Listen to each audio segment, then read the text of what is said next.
good morning, friends. So today is the last day of April. When we do this tomorrow, it'll be a whole new month. So today is Thursday, April 30th, 2020. Next month it will be May. So tomorrow will be a whole new month. Cool, huh? Okay, we have been in school for 155 days. So there's one bundle of 100.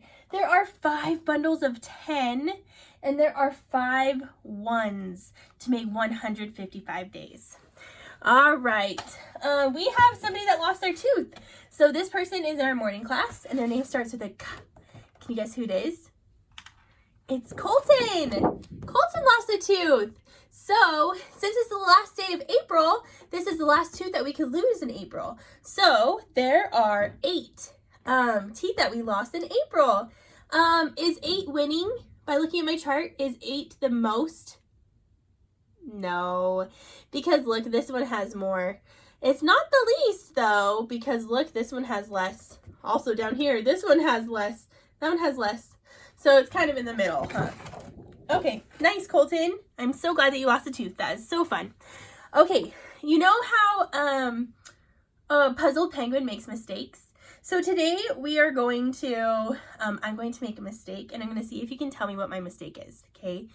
So for math today, we're going to talk about partners of 10. So partners of 10 are just numbers that work together to make 10. So like with my fingers, 5 and 5 are partners that work together to make 10. Just like, this is harder to show with my fingers, but 3 and 7 are partners that make 10. So do you see how I have 7 and there's 3 fingers left? So 7 and 3 work together to make 10. Okay, it's kind of hard to show with fingers. Okay, so I have some blocks here. I have 10 blocks. Mrs. K makes mistakes, so we should probably count them.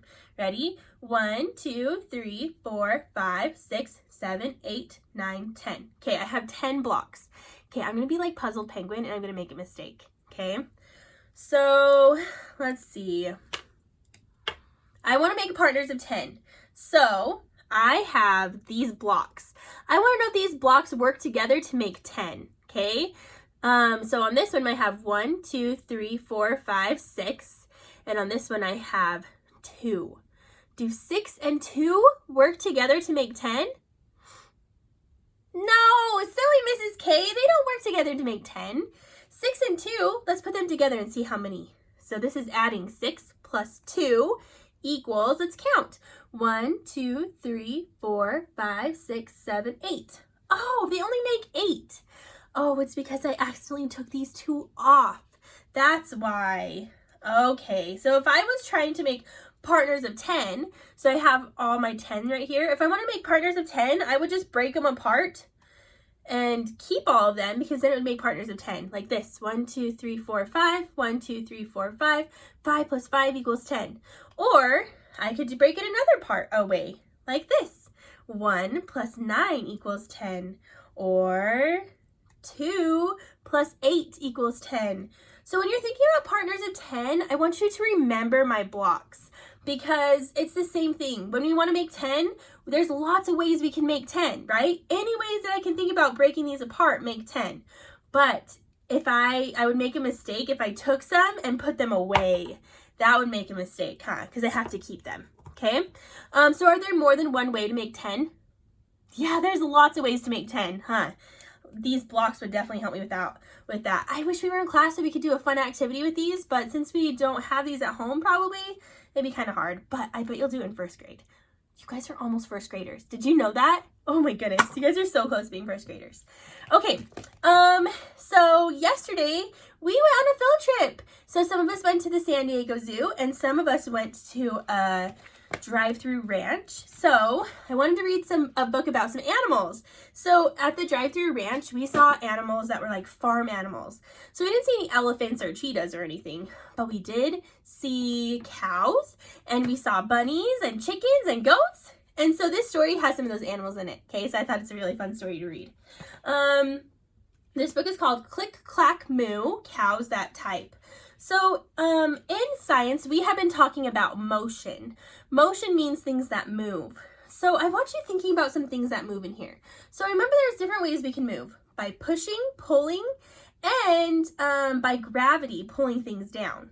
Also, we learned about collisions in science. So I want you thinking about those words when you're reading this story, and I'm going to talk about some movement that happens in this story, and I'll be asking you about it during the story. Okay? All right. Let's get started. Click, clack, moo. Cows that type. Have you ever seen a cow typing on a computer? Oh, wait a second. We should talk about this. This right here is called a typewriter. A long time ago, before they had computers, they had these machines called typewriters. And typewriters, let's see if I can, here's a better picture. Typewriters, it's like a keyboard, but they have these buttons that they push down. So, and then the paper is on top and it kind of goes through. So it's basically like a like a keyboard on a computer plus a printer, okay? So maybe you've seen a typewriter before, but we don't really have them around anymore. Okay, so you should know that when we're listening to this story. All right. Farmer Brown has a problem. His cows like to type. All day long he hears click, clack, moo, click, clack, moo, clickety, clack, moo. At first, he couldn't believe his ears. Cows that type? Impossible! Click, clack, moo, click, clack, moo, clickety, clack, moo. Guys, I want you to think about something. So we talked about gravity. Looking at this picture, do you see anything that's being held down by gravity? I do. This farmer, he's being held down by gravity. If there was no gravity, Farmer Brown would be flying around the sky. Something really cool, birds, they can fly. They are still affected by gravity, but they can fly because they have wings. We don't have wings, so we can't fly. But also the barn is being held down by gravity. Then he couldn't believe his eyes. Dear Farmer Brown, the barn is very cold. At night, we'd like some electric blankets. Sincerely, the cows. Sorry, my legs are getting tired sitting like this. Okay. It was bad enough the cows had found the old typewriter in the barn. Now they wanted electric blankets. No way, said Farmer Brown. No electric blankets. So the cows went on strike. They left a note on the barn door. Sorry, we're closed. No milk today. So there's a word in here. I'm not quite sure what it means. It says strike. What do you think the word strike means? It says the cows went on strike. What do you think that means? So strike just means they don't want to do their work. So they decided that they're not going to make milk today because they were mad at Farmer Brown. Have you ever went on strike before? Better not teach you how to do that. No milk today, cried Farmer Brown. In the background, he heard the cows busy at work. Click, clack, moo. Click, clack, moo. Clickety, clack, moo. Oh my goodness, I see some motion happening. Do you guys see that motion? Is he pushing or pulling? The cow is pushing, huh? He's pushing the keys down to make the typewriter work. The next day, he got another note. Dear Farmer Brown, the hens are cold too. They'd like electric blankets. Sincerely, the cows. The cows were growing impatient with the farmer. They left a new note on the barn door. Closed. No milk, no eggs. No eggs, cried Farmer Brown. In the background, he heard them. Click, clack, moo. Click, clack, moo. Clickety, clack, moo.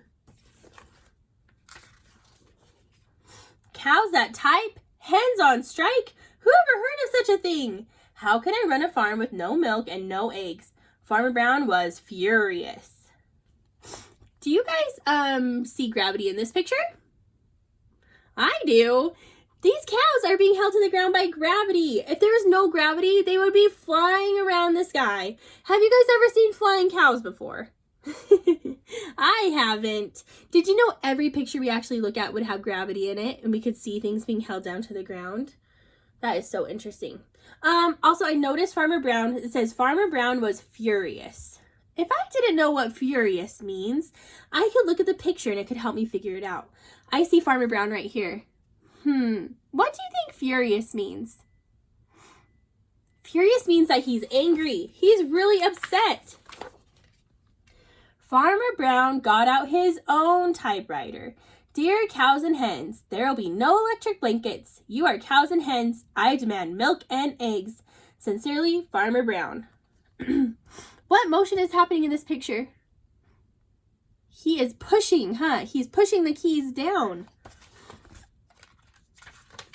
Duck was a neutral party, so he brought the ultimatum to the cows. Wow, there's some big words in there. What that means is that the duck didn't really care about the blankets, so he decided to give the note to the cows. Ooh. The cows held an emergency meeting. All the animals gathered around the barn to snoop, but none of them could understand moo. All night long, Farmer Brown waited for an answer. So this makes me think about this door. If I wanted to open this door, I could do it with motion. What motion would I use to open a door? I could push, once the lock is off, I could push the door open, or I might even be able to pull the door open if there's a handle. Doors are good ways to show motion. Duck knocked on the door early the next morning. He handed Farmer Brown a note. Dear Farmer Brown, we will exchange our typewriter for electric blankets. Leave them outside the barn door and we will send Duck over with the typewriter. Sincerely, the cows.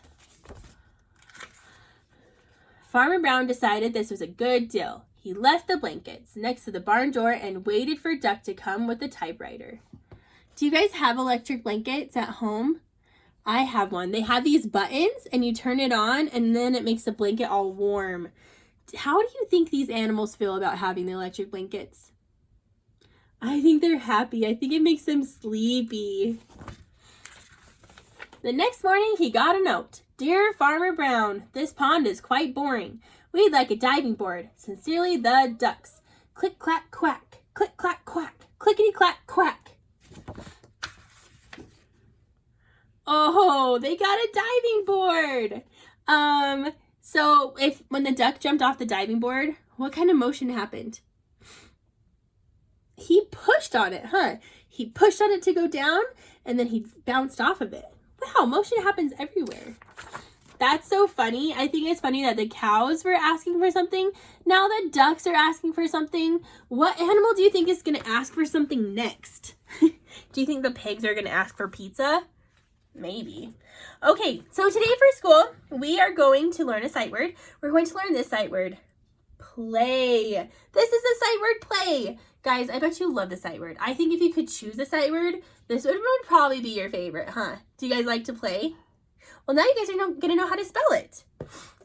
Okay, also for math today, so you are going to be talking about partners of 10 in math today, and you get to match them together. It's a little bit confusing, so I put a picture in there for your parents. They need to help you. Let's see. In your journal, you might write in your journal today, and if you write in your journal, you're going to write a sentence using our sight word play. So you can write any sentence you want, but you could say something like, I like to play baseball, or do you want to play? There's lots of sentences with the word play. You're going to write one in your journal, okay? If you get to that part. Also today, we have some science. So right now in science, we're talking about collisions. So collisions happen when two things get pushed together, okay? Some of you may have done the science project where I had you guys make a slope and made something go into a pond. It was a pretend pond, which was paper towel, I am making that science project even trickier. This time, instead of just making the ball roll down and land in the pond, you have to bounce it off something. So let's pretend like this is a wall. So you're going to make the slope so that it hits the wall and then bounces off onto the pond. Okay? It's kind of like, have you ever done miniature golf before? It's kind of like that, like how you hit the golf ball and it hits the wall and then lands in the hole. It's like that. It's going to be tricky and it's going to take some adjusting of your slope to get it just right. Remember, you can make slopes steeper or flatter. And but as long as it's a slope, it will roll. You could also adjust how far away it is to the wall. Like if you're having it run into the wall, maybe you want to have it close or maybe you want to have it far away. It would be really cool if you guys want to tell me how you did this. Guys, I love getting pictures and stuff from you to see how you do your work. So if you get your ball into the pond, I would love to see a picture or a video of how you did it. Okay. Remember, there's lots of ways to send it to me. Class Dojo, Instagram, or you can just text me. Okay. Lots of ways. Let's see. That's it. That's pretty much all I have for you to do today. I hope you guys have a good day doing your work. And tomorrow's Friday. Oh, something you need to know about Friday. So Friday, you know how usually we have fun Fridays? Like we do a lot of rotations that are really fun. Well, the next couple weeks in Friday, it's going to be a lot of work. It's going to feel like a normal day tomorrow, okay? So it's not going to be a lot of fun stuff. It's going to be normal stuff that we need to learn, okay? It's because the end of school is coming up so soon, and I want to make sure we can get through everything. But you know, this happens in class sometimes too. Sometimes we miss rotations in class too, and this is the same type of thing, okay? All right, guys. Well, I will see you tomorrow. Also, if your parents didn't tell you, there's a parade tomorrow that I'm going to be driving around, and you might get to see some teachers at our school. That'd be so cool. Tell your parents to look out for the message if they haven't, okay? Because I would love to see your cute little faces. Okay, I will see you guys later. Bye!